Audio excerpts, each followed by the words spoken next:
Welcome to another episode of the Wrestler Observing Movie Letter. On the docket today, Carrie.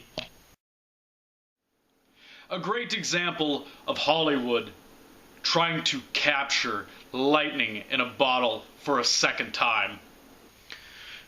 When doing an old storyline, you must always put your own twist on it. Otherwise, we just have different forms of the corporation over and over again. Many attempts to recreate magic have failed, such as Hogan and Ultimate Warrior from Halloween Havoc. The character of Carrie represents the tormented underdog who has finally had enough.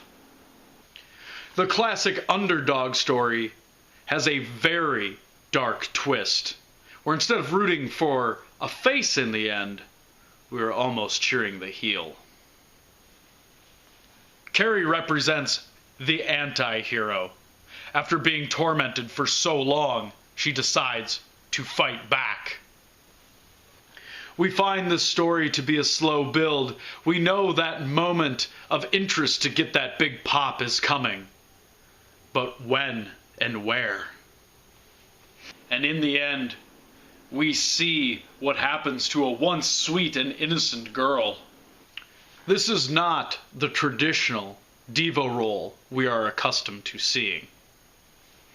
Sometimes it is hard to live up to the hype of a previous story, as when they compared Kane slamming Khali to Hogan slamming Andre.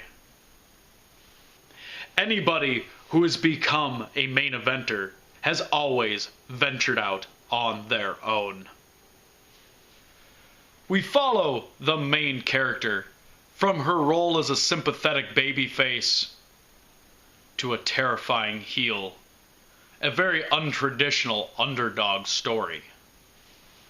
The crowd did not see this heel turn coming. But when it's all said and done, I can only give Carrie 2 Corbins. Because even though you've rehashed the same storyline, you can never beat the original. Now I know there are many movie reviews out there just like mine, but I was the first one to do it. So continue to tune in to the Wrestler Observing Movie Letter for what you should watch in the future.